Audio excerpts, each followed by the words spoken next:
that one more time. We are here, here together in this holy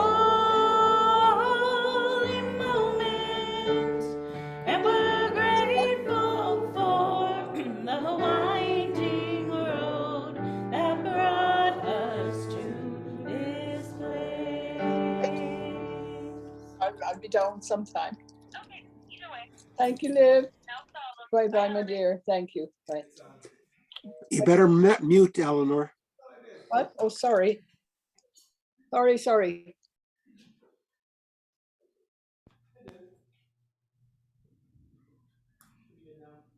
How's that? There you go.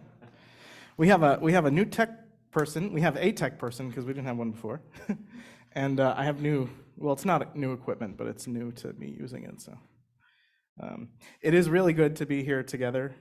This is a holy moment, our coming together to turn our attention to what is important, to what matters. That's this thing that we call worship, to turn our attention to what matters. I am Israel Bufardi. I use he, him for pronouns, and the minister, the interim minister of this congregation, and it is my pleasure to welcome all of you too. And I do welcome you to talk back to me during the service, to moan or laugh or whatnot, cry if you need to. And before we enter into our service, I wanted to invite you to just take a moment to stand up and greet the people that you're surrounded by. Say hello to each other.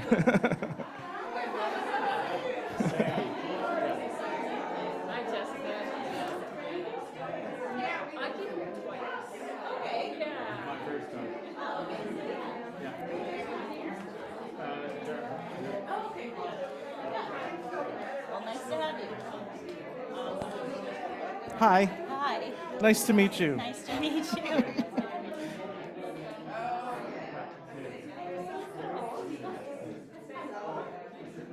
And nice to meet you all on Zoom. So if anyone wants to come up and wave to the camera to say hi to people on Zoom, you can do so right there. Yeah. This one, the one down there, yeah.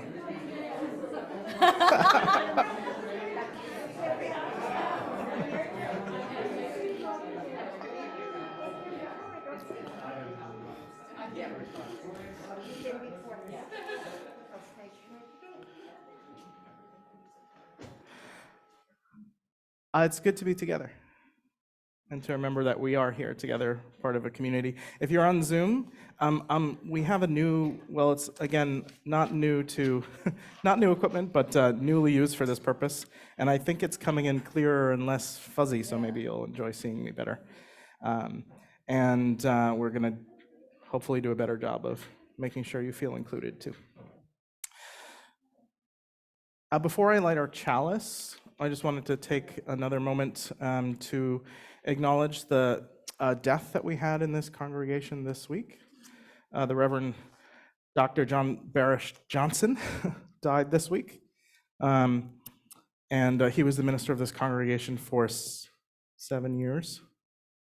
No, from 1997 to 2006, so 9 years. And he died this week. And so I just wanted to take a moment to remember John, remember the impacts that he had in this community, remember him as a person, an imperfect person like the rest of us, who walked on this planet, who touched our lives.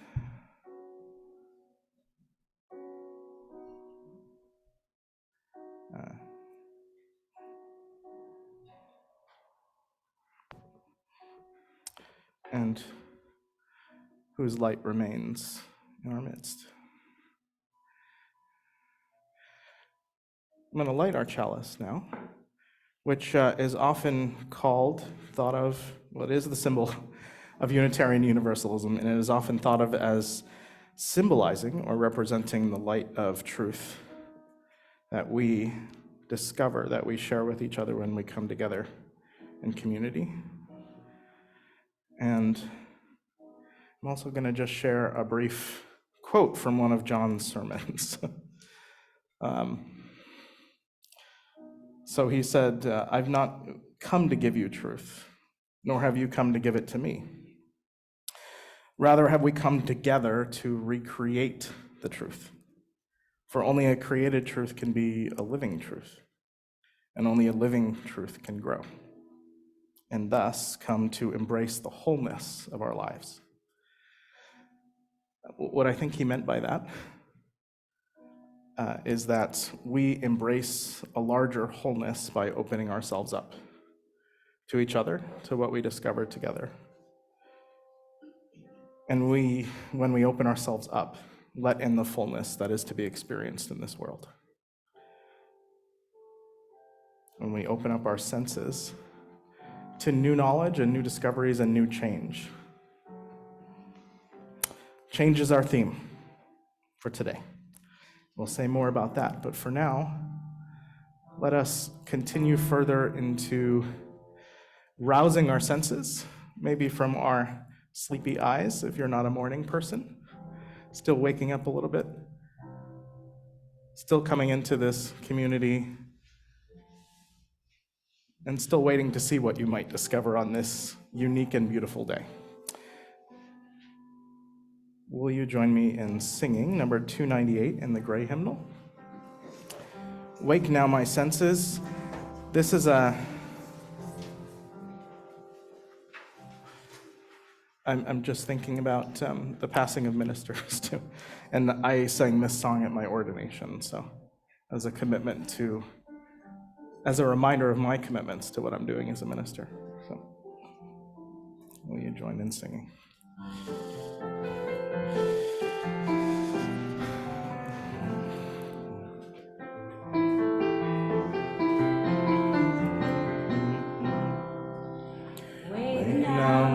Senses and hear the earth call. Feel the deep power of being in awe. Keep with the web of creation your vow. Giving, receiving as love shows us how. Wake now my reason, reach out toward the new. Join with each pilgrim whose quest for the truth. Honor the beauty and wisdom of time. Suffer thy limit and praise the sublime. Wake now compassion, give heed to the cry. Voices of suffering fill the wide sky. Take as your neighbor both stranger and friend, praying and striving their hardship to end. Praying and striving their hardship to end.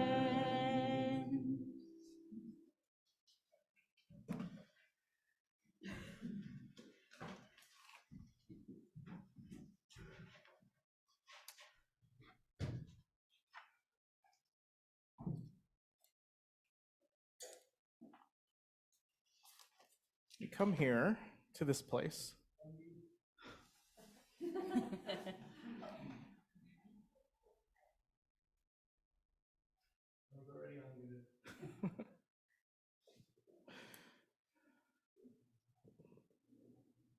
How's that? Are you hearing me? Can you maybe talk louder? There you go. Is it on? Yeah. Okay.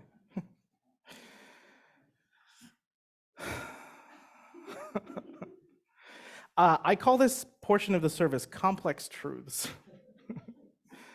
Because on any given day, we come together in community or walk about in our lives alone or together, and we carry multiple truths in our hearts. Still hearing me? Right. We could be four. You can hear him through the speakers. How's that?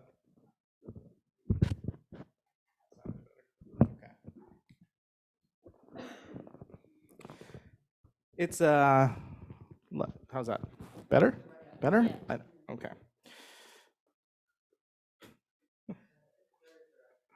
Okay. At any given time, there are things that both bless and break our hearts.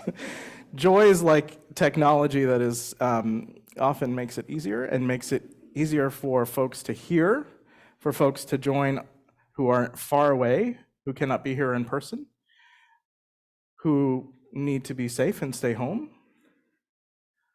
It allows them to participate in community, and but it also can complicate things. And life is like that too. And so when we come here to be able to explore our path, our spiritual path, to be able to share with one another, to be able to go deeper in our own hearts and together, we need to be able to feel like we can bring, I might say, our whole selves, but I know that we don't always bring our whole selves, even when we say that that's our goal. We bring as much of ourselves as we can, and we aspire to bring our whole selves. The broken parts, the difficult parts, the joyful parts, the parts that are anticipating something's arrival, the parts that are dreading the unknown. And so this part of the service is here for you to share what's going on in your lives with each other. If you feel that you need community to lift you up, if you feel that you need to share something, and so that you can ask for help if you need to ask for help. And maybe just simply so that you know that you're not alone, even if this is your first time here. The invitation is to come up to this, which represents our well of community. It's the place, figuratively speaking, where we draw life from, sustenance. It's the healing waters. It's the warm bath that comforts us. And it's the place where when we put a stone in, we watch the ripples go out, knowing that what we each do, that we are each connected to one another. If you have a joy, a sorrow, or a complex truth on your heart today that you need to share, you're welcome to come up and take a stone and put it into the well and share with us in 15 words or less. You can also do it silently. You don't have to say anything.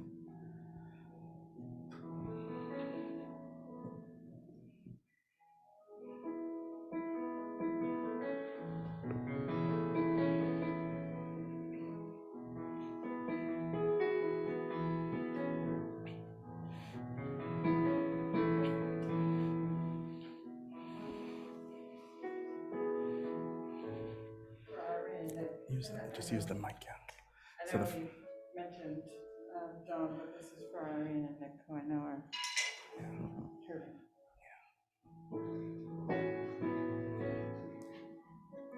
If you're on Zoom, you can type it into the chat too, and we'll read it.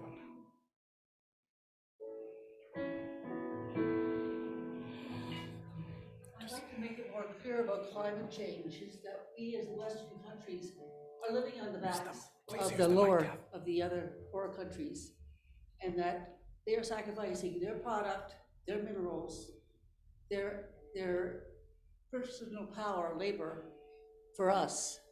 And those countries are like Pakistan that had 30 million people. That we have China, Chile, Congo, countless others. We are riding on their backs.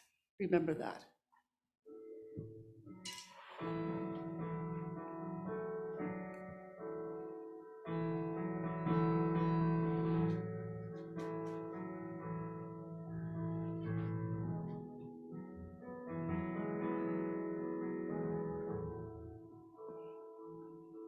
I'm Colin Kerr.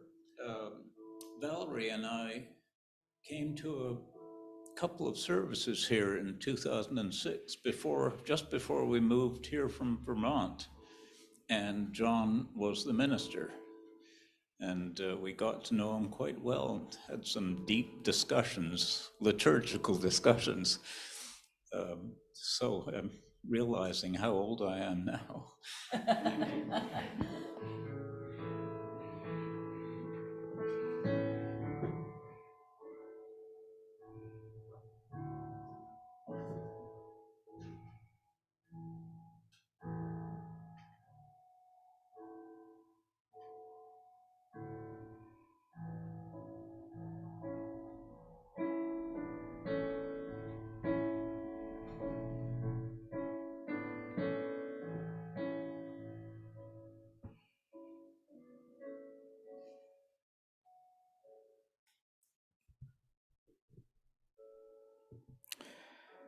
I'm going to put one more stone in the well,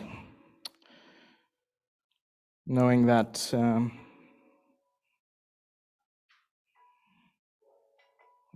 that there's always room for more here in community, and also that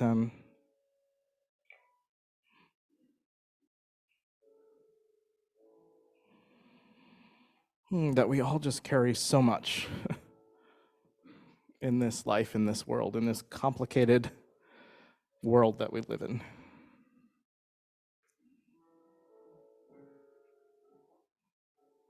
And so much of it is in process. So much of it is beyond words.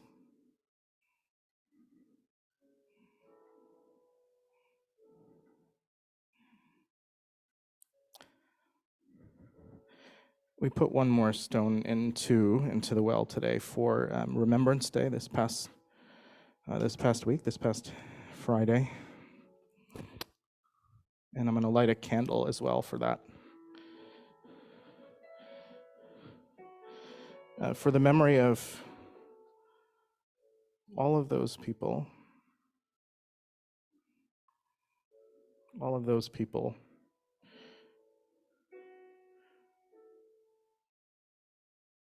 who gave of their lives and their safety and their bodies in the service of something greater than themselves, the people who did so as volunteers or not, the people who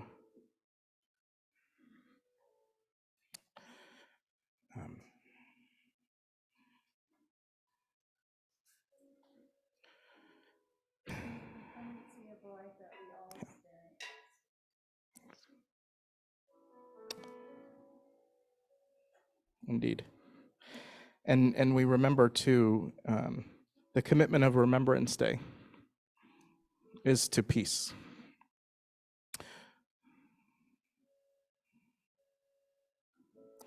And in that vein, I offer you these words from the Tao Te Ching that perhaps are familiar to some of you. Words that remind us that if there is to be peace in this world, there must be peace in the nations. If there's to be peace in the nations, there must be peace in the cities. If there is to be peace in the cities, there must be peace between neighbors, between people.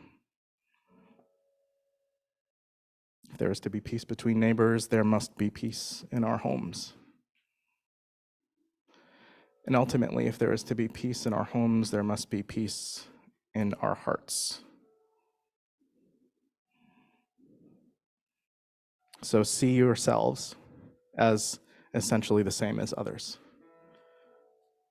See all families as your family.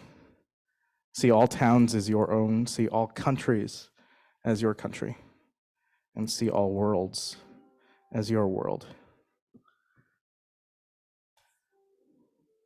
That is to say, simply, do not look externally for peace. and it must begin in our own hearts. Will you join in singing? It's really a chant or a meditation, reminding us that with this precious gift of life that we are given, we have the opportunity to cultivate love in our actions.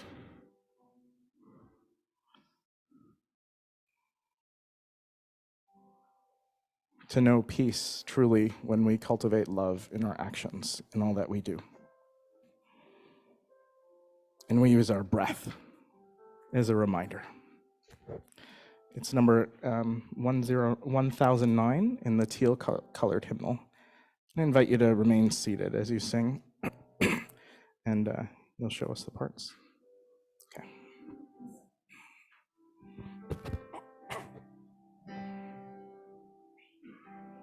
There's 3 parts in this song. Just sing along when you feel comfortable. When I breathe in, I'll breathe in peace. When I breathe out, I'll breathe out love. When I breathe in, I'll breathe in peace. When I breathe out, I'll breathe out love. When I breathe in, I'll breathe in peace. When I breathe out, I'll breathe out love. Breathe in, breathe out, breathe in, breathe out, breathe in, breathe out, breathe in, breathe out. When I breathe in, I'll breathe in peace. When I breathe out, I'll breathe out love. When I breathe in, I'll breathe in peace. When I breathe out, I'll breathe out love. When I breathe in, I'll breathe in peace. When I breathe in, I'll breathe out love. Feel free to sing either one of the parts.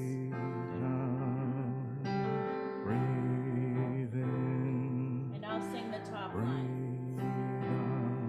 When I breathe in, I'll breathe out. When I breathe in, I'll breathe out. Breathe in, breathe out. Breathe in, breathe out. When I breathe in, I'll breathe in peace. When I breathe out, I'll breathe out love. One more time. When I breathe in, I'll breathe in peace. When I breathe out, I'll breathe out love.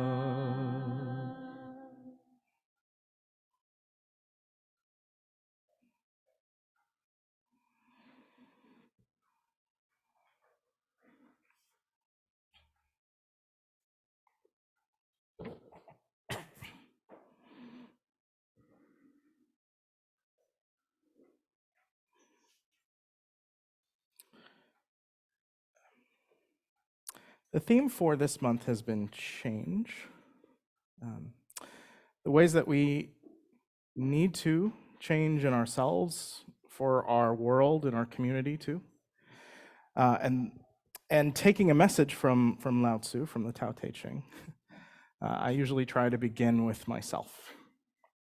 And so thinking about how it would be helpful to talk about change, the ways that we need to change, the ways that I need to change, the ways that I'm already changing, I I thought a bit about it. And I like to think that I'm a person who leads an examined life. That's why I'm here, standing up in front of you.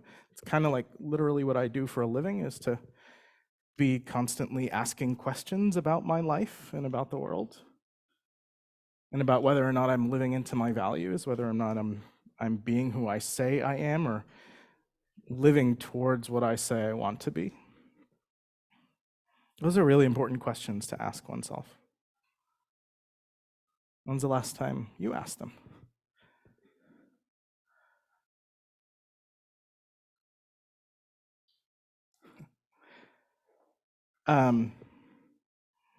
I'd like to think that I do that. And I'd like to think that change comes pretty easily for me. I did, move from a different country.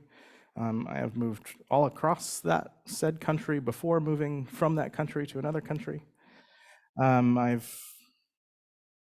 I've changed careers. I've done lots of things. And I'm alive, which means that I'm changing all the time, whether I want to or not. But sometimes I'm kind of stubborn and I don't like changing. I like things the way that I am. I'm Italian, so I get really upset when people mess with traditional Italian foods. It bothers me. Pineapple does not belong on pizza.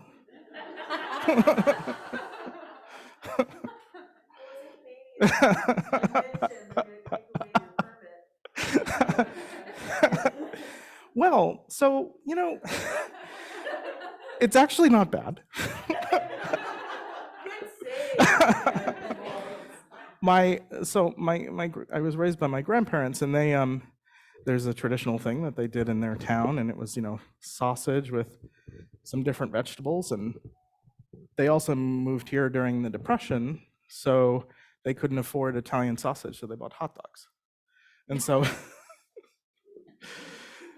yeah, I know, right? But it also is sort of nostalgic for me. So change can be interesting, and we can latch onto it and appreciate it too. I don't normally drink terrible coffee, but I tried Tim Hortons this morning.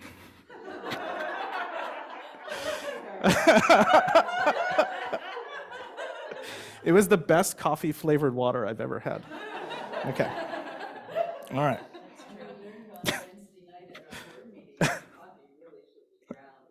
It should be. I also used to be a barista.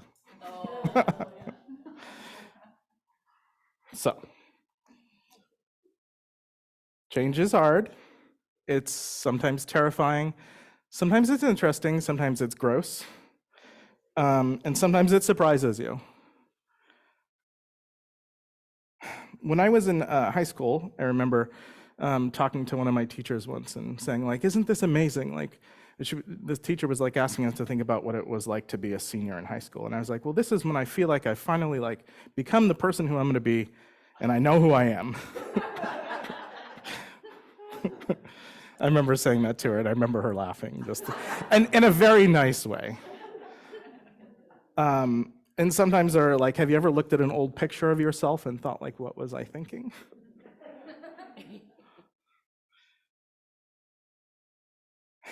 The basic thing that I want to say is that you, me, us, we're not there's this, maybe it's a Western concept, or maybe it's just an ego-based concept, because our sense of self is really important, right?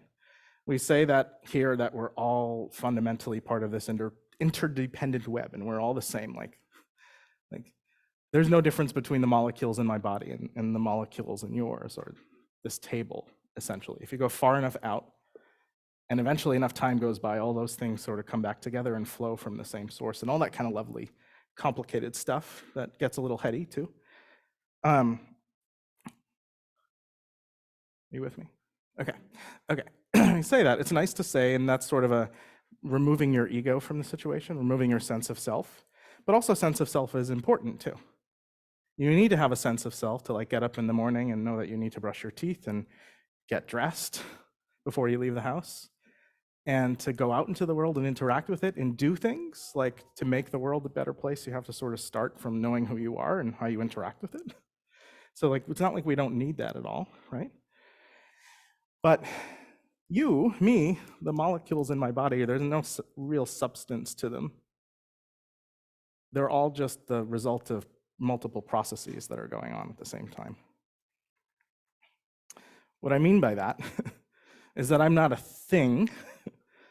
I am an evolution in myself, and you are too, and so is this table. And so what that means is that change is baked in. You are change.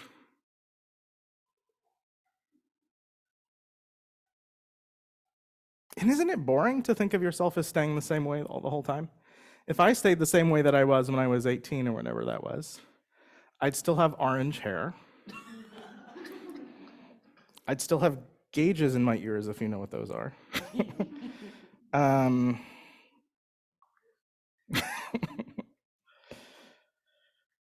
I would still not really know who I was. And maybe I still don't really know who I am either. Or maybe I have all along, because I've been trying to figure that out all along. Our tastes, our beliefs, our preferences, those things change over time. Our identities too, your ability. I used to be not a parent, and now I am. And that's made an incredible difference in my life. I can walk. I wasn't always able to do that when I was an infant, and maybe someday I'll need some help doing that. I can bathe myself. Maybe there will come a day when I can't.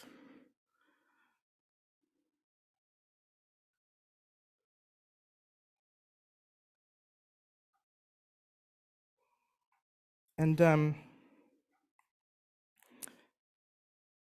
I mean, there's this fact that like of change, that like your cells are always reproducing. They say like every 7 years or something like that. So like I used to have allergies to certain things, and now I don't because of that. That's like a very concrete way to think about change and how your body is always undergoing these changes. And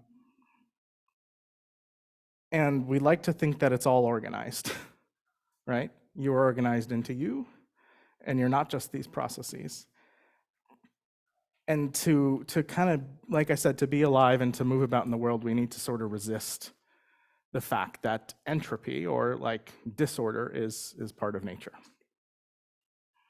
But maybe there's a little bit of wisdom in not resisting the entropy a little bit, and knowing that your clump of cells that makes up you, your clump of cells, will exist for a short amount of time and then it won't. And if you spend that whole amount of time that you are a clump of cells resisting that fact that someday you won't exist, that you're wasting some energy that you could be putting into the thing about you that actually endures. So here's the question for the day. If you're no different than this table, or the energy in that flame, or the energy coming off that flame, what is important about you? If you will just be a picture on this table someday, or a memory, what is important about you that endures?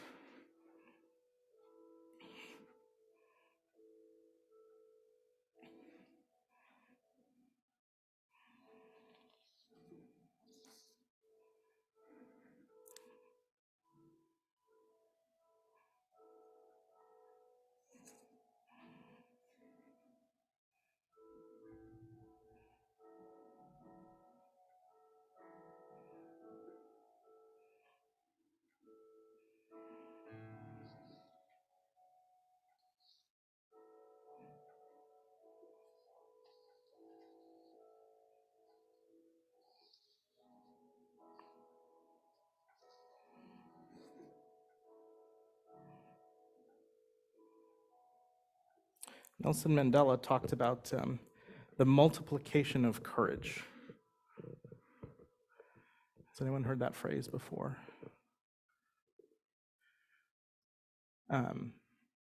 He talked about how, well, I mean, it's pretty basic. It's that, alone we can do little, or sometimes we can do very much. But that change, and he was talking about societal change or justice, the move towards justice in the world, or just love, the move towards love in the world, happens slowly, almost imperceptibly sometimes. When it's flowing through one person, it can make a huge difference in a life between a few people or a family or friends.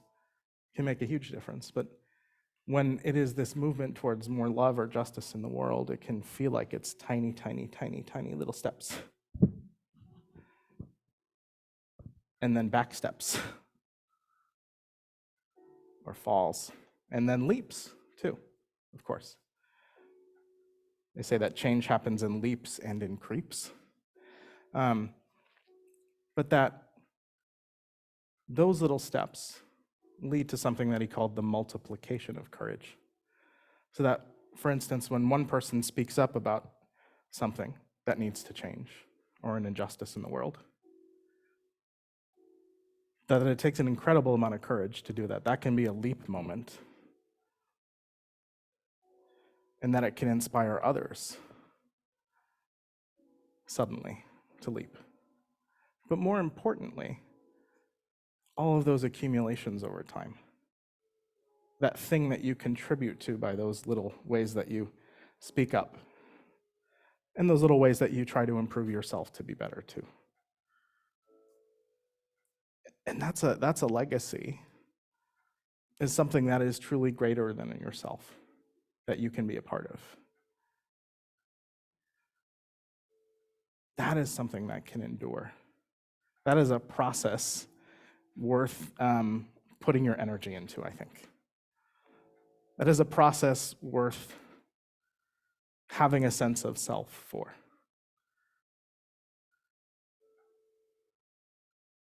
That you can be a part of a living memory.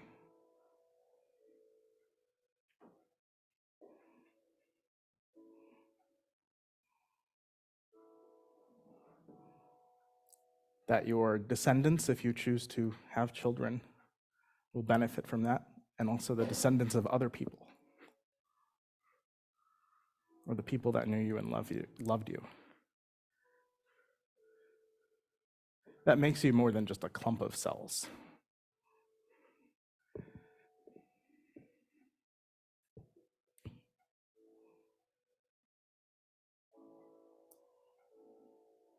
And there's another possibility too, that I'm still trying to understand myself, but I'm just going to share it with you because I think it's fascinating.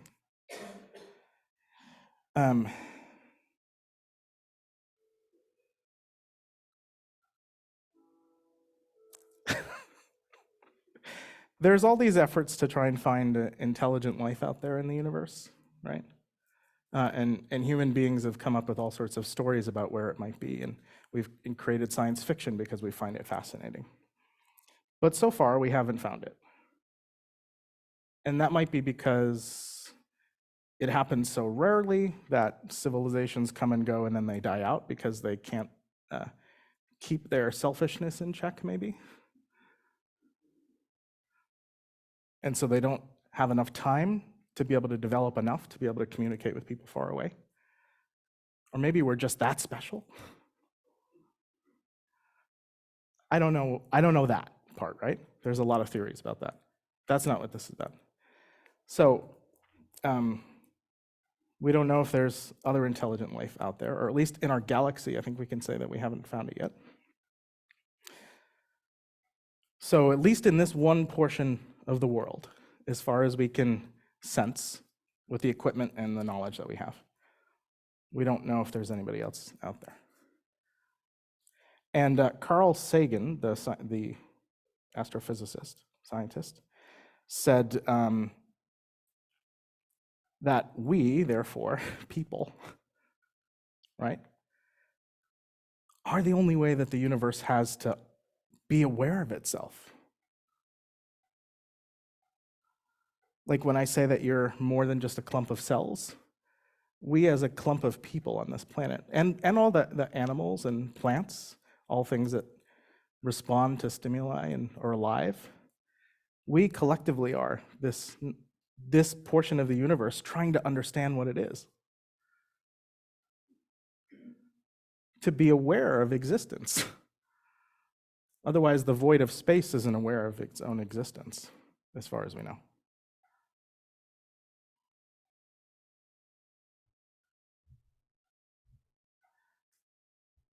So you,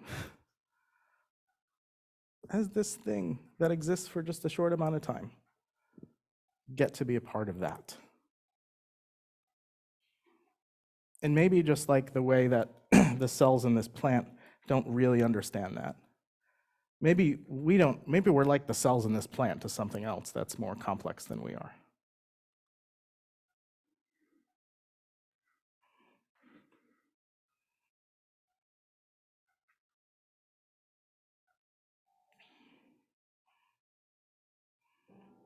So use this time that you have.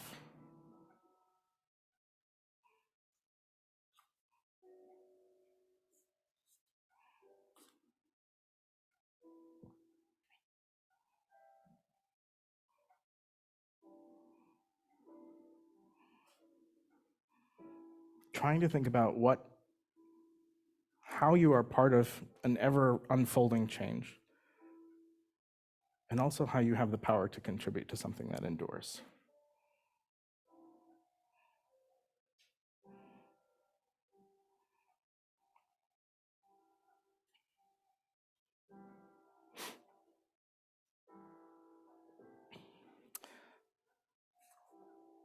Carl Sagan also famously has this speech that he gave about the pale blue dot, seeing the Earth from far away, and how it reduced like all of our differences to nothing, in a sense. How silly it made them seem, that we spend so much time on those differences, when from miles and miles away, we are just a pale blue dot.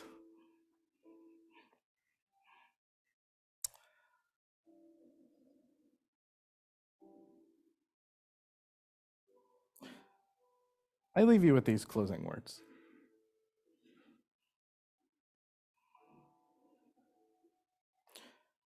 Have you ever considered the possibility that everything you believe is wrong? I know I have. Not merely off a bit, but totally wrong. Nothing like, that things are nothing like what they really seem to be. If you've done this, you know how durably fragile those phantoms we hold in our heads are. Those wisps of thought that people die and kill for.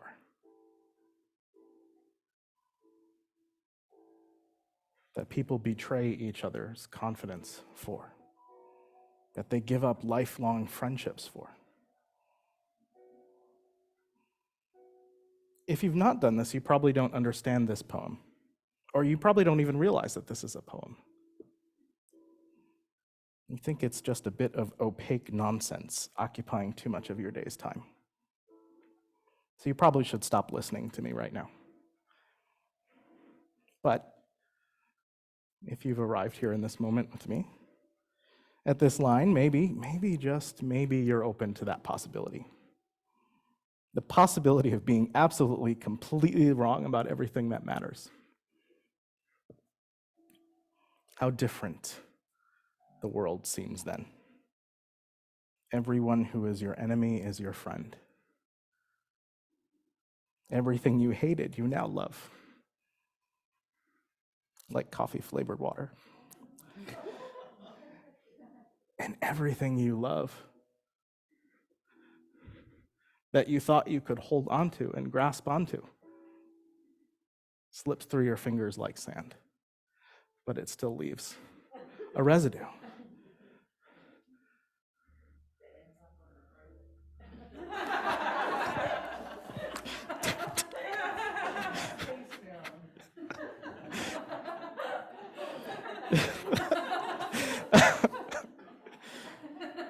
Residue endures.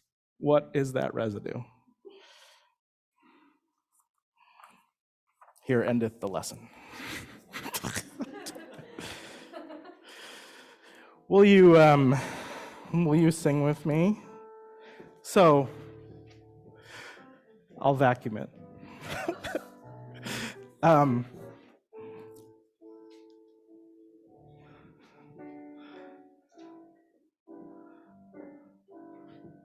Life is a dance.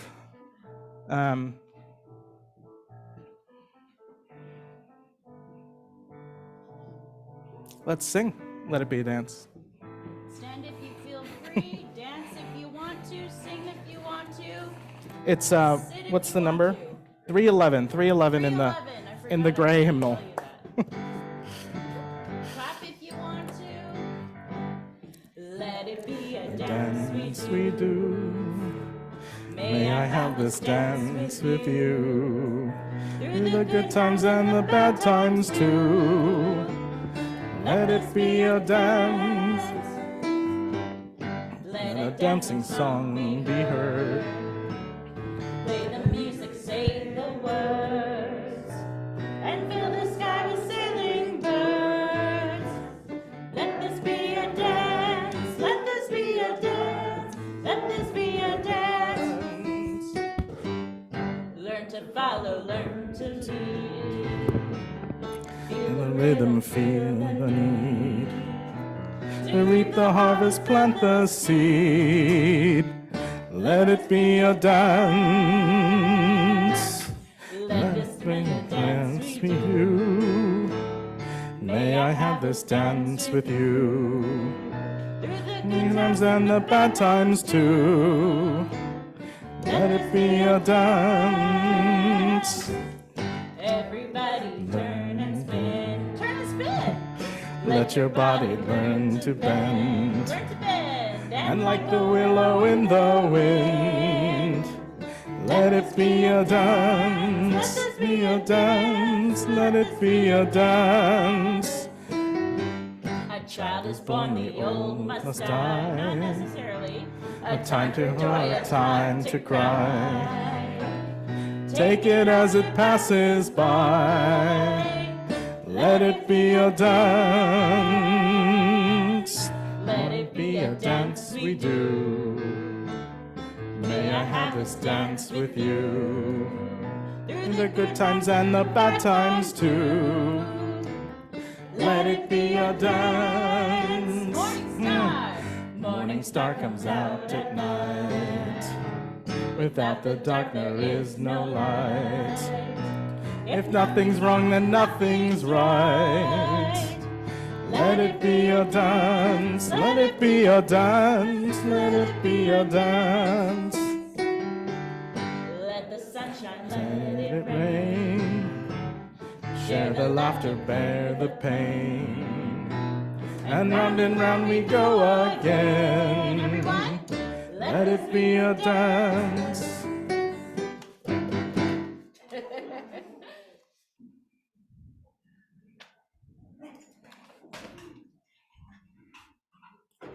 Get that out of your way.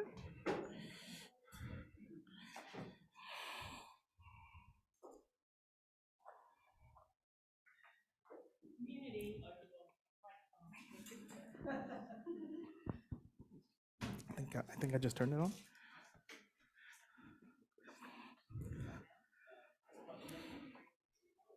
Now it's on? Okay. It's a very important message. We have to have a microphone.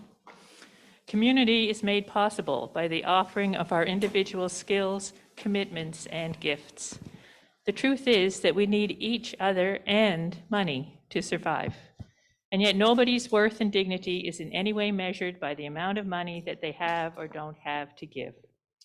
So during this offering time, we invite you to offer what you can, if you can, to support the sanctuary of progressive spirituality. Most of our members pledge their amounts of funds, so you won't see that many people putting cash in our bowls. But if you want to donate today, it'd be very welcome. You can also donate by e-transfer to treasurer@uuch.ca.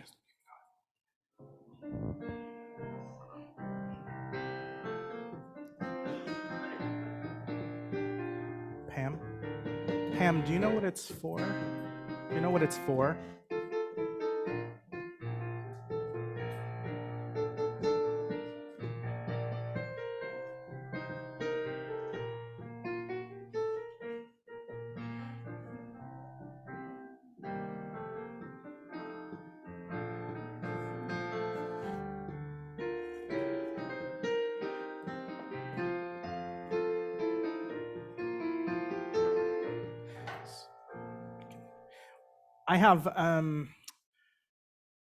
I have one announcement that I need to make, which is that part of this change thing, we're talking about change, but also talking about change as a community. And next week, we're going to try out something new, a new way of gathering. Won't be totally different. Won't be like that, did you ever consider that everything you thought was false? But what I've heard from you is that you want to connect more, you maybe want to hear me talk a little bit less, and you want to talk to each other more and interact more and learn from each other more. And so we're going to try out a way of gathering next Sunday that is maybe a little more interactive, and we'll break out into some groups and have some conversation too, in addition to hearing me provide some insight and spiritual practice. So I think that'll be, I'm really excited about it.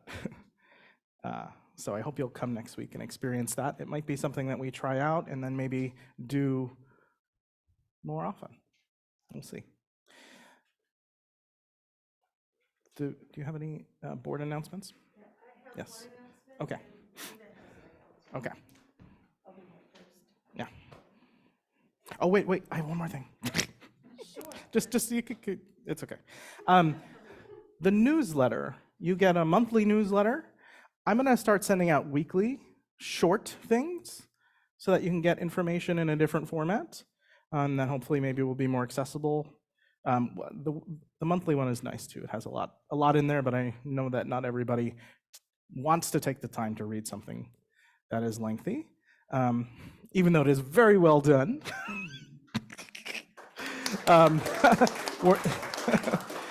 But sometimes I need to communicate things more frequently, and so I'm going to start sending out weekly things. So if you see something coming from me, read it. All right. Mine just a quickie. We're having a really short meeting of anyone that's interested in the planning. Oh, sorry.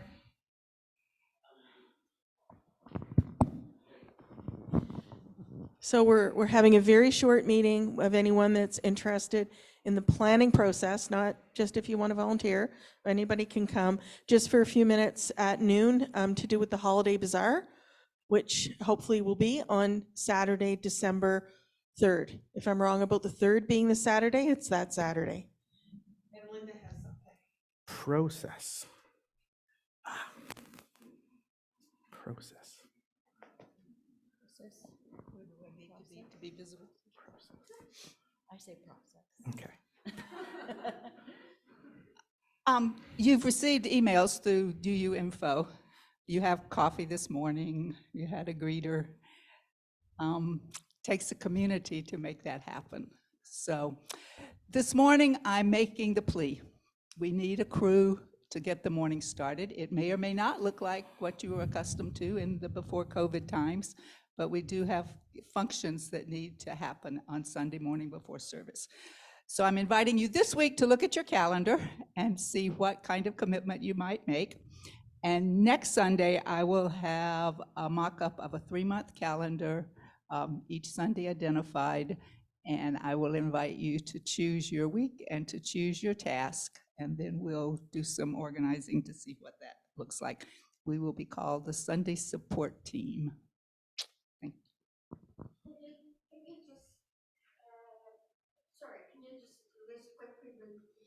Sure. Can you do it really quickly? Really quickly, Yeah. really quickly. There's coffee. Does anybody in here care whether there's coffee or not? There's coffee to be made in the morning, and then there's coffee to be cleaned up after the service. There are ushers who are sort of Israel's support team, who the chairs will be prepared. That's not an issue. But you make sure that we have a chalice. You make sure that book hymnals are distributed. You make sure that the order of service actually gets printed. And then that's the early usher. The late usher breaks that down in reverse. And then greeters, 1 or 2 people at the door to welcome all of us, and especially visitors. I think that's the crew.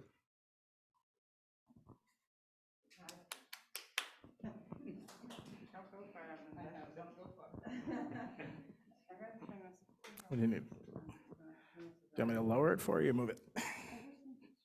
You need to turn around. Okay. You want me to hold it for you? Do you want me to hold it? Look at that. Yep. Still on? It's on. Should be. Here, I'll lower this so people can hear me better. My name is Pam Berman. I'm helping organize the pledge campaign. We do a pledge campaign in November here.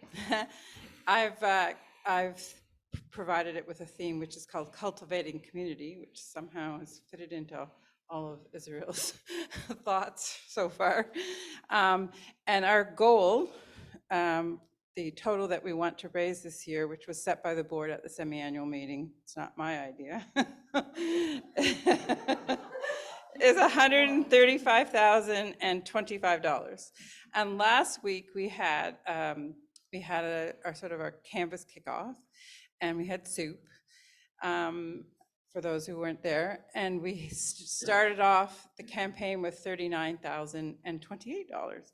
And now we have, this week we've been very busy, and we have a total of $73,083. So we now have a piece of corn and a tulip. Corn and tulips, harvest. You know. So I will. Impressed by it. Our garden is growing. I'm impressed by that, but also your paper cutting skills too. I never said I was crafty. My version of a tulip. Sorry. And that is, for those who want the math done for them, 54.1% of our goal so far. So we'll be back next week. But before I do, just to encourage those who either haven't been contacted or are still thinking about what they'd like to pledge, we often have testimonials from people about why the church is important to them. And Linda is going to come up and do that this time.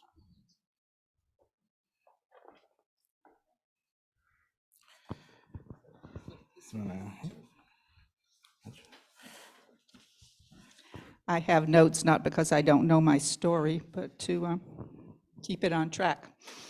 So Pam asked me to talk a little bit about the places where I have cultivated religious community, religion meaning coming together for a common good, over the 43 years that I've been a Unitarian.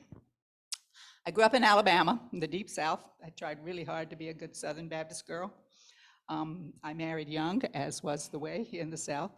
I spent my 20s as the trailing spouse through both North and South Carolina, California, and Mexico City.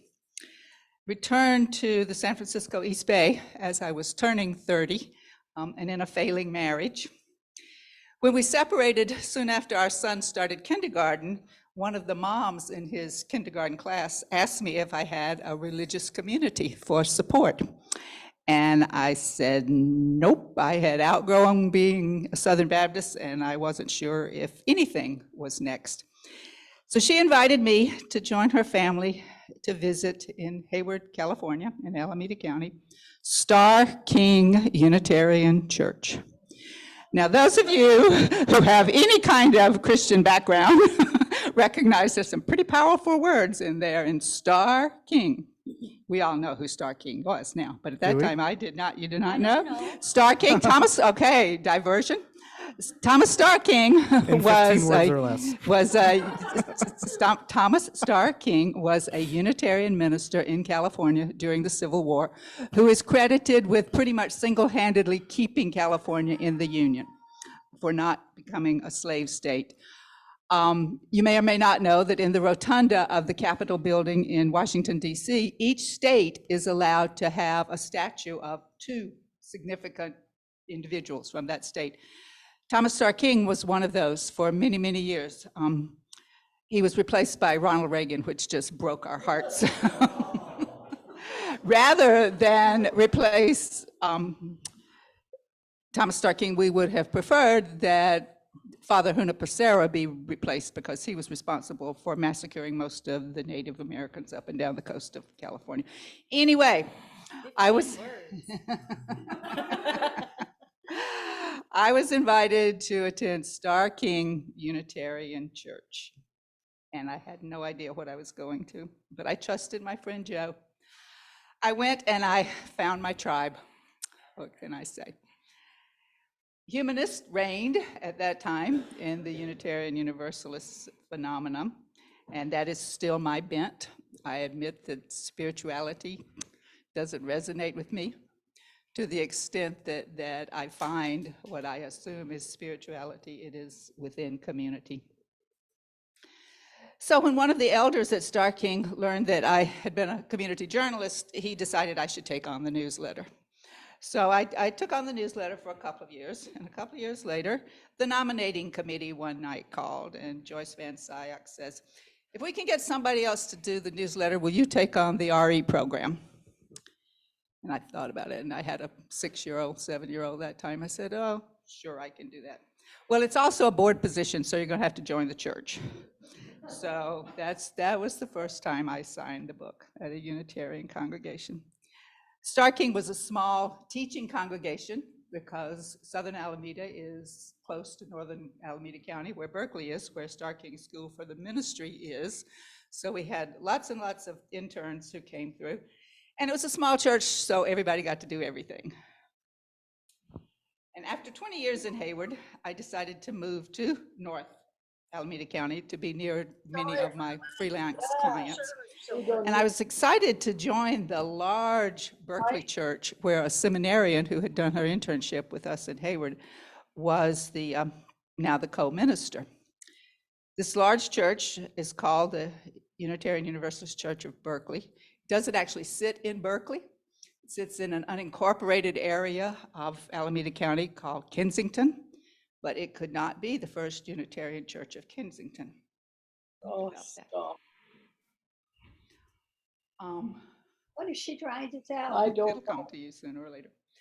Since the Berkeley Church was large, and there was plenty of individuals, all the tasks were well-staffed, I decided it was time to simply enjoy the bubble bath and just be a member of a large congregation. And small group ministries were just gathering steam at that time, and I was involved with several of them.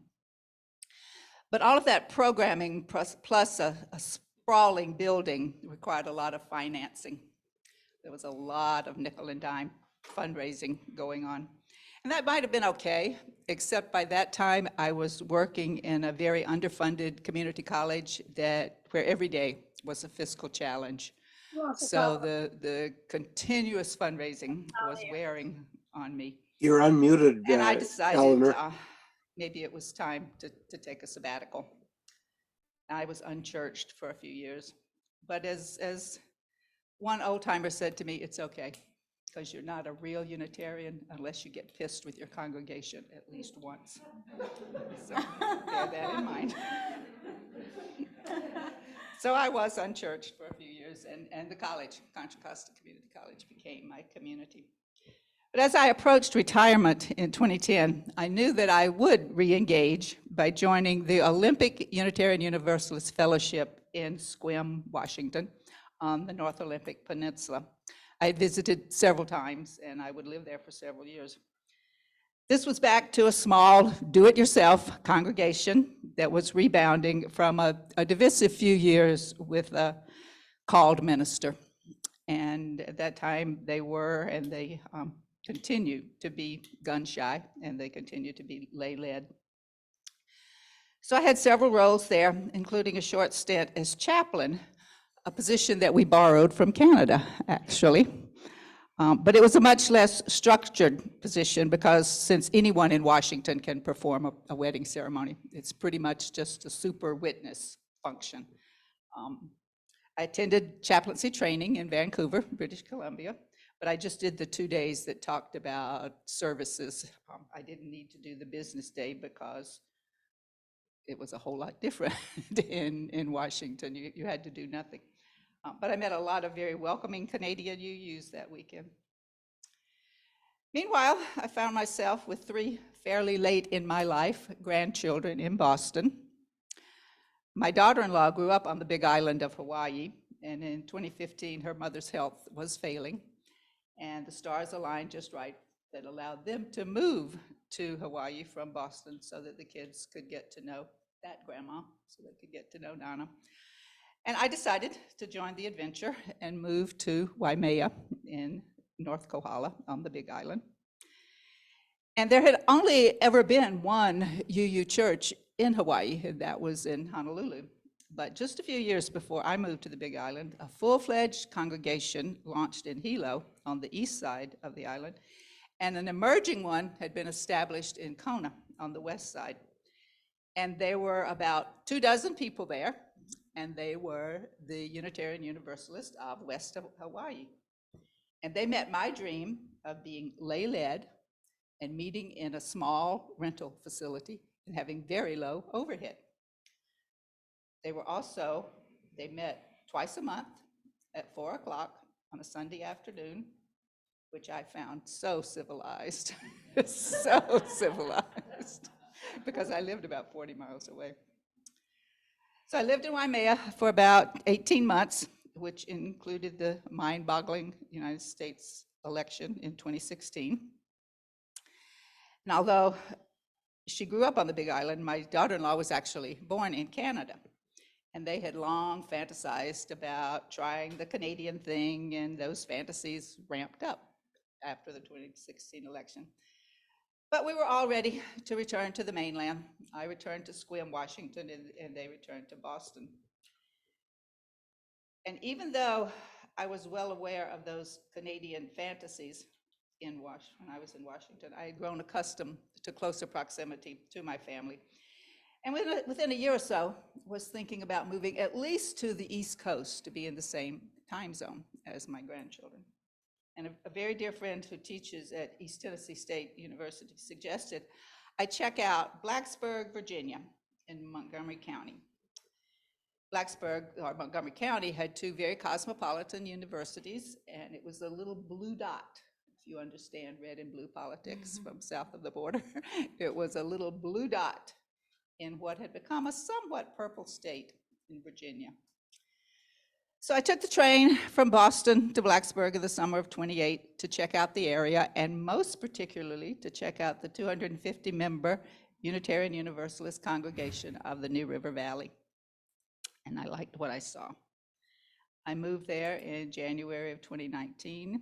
For various reasons, I traveled a lot that year, and I had planned to spend 2020 putting down roots amongst the wonderful folks I was meeting at church. You might remember what happened in 2020.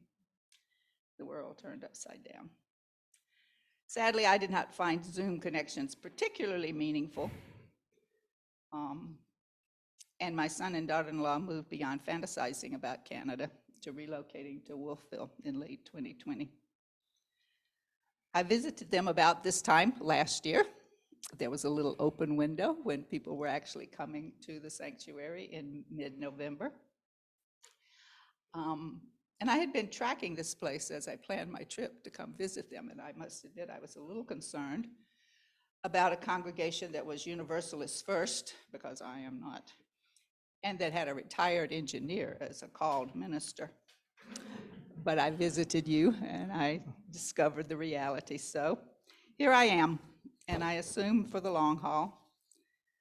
I am not living in an intentional community of retirees for the first time in about 5 years.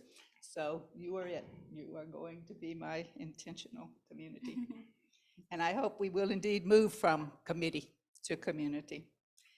Even though I won't vote for this to become the Universalist Unitarian community of Halifax, I strongly believe that our power in the public space comes from being an unabashed religious organization. And I look forward to flexing that power with you through what we cultivate here. Thank you very much.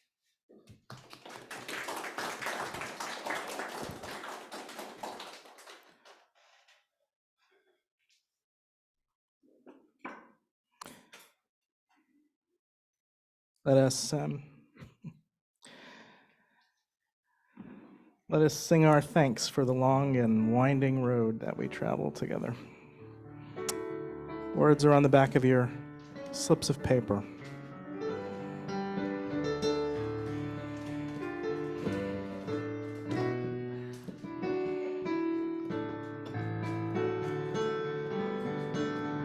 We have spent time together, and these holy moments give us strength to go down the winding road until we meet again. And my prayer for you is a peace that's true until we meet again.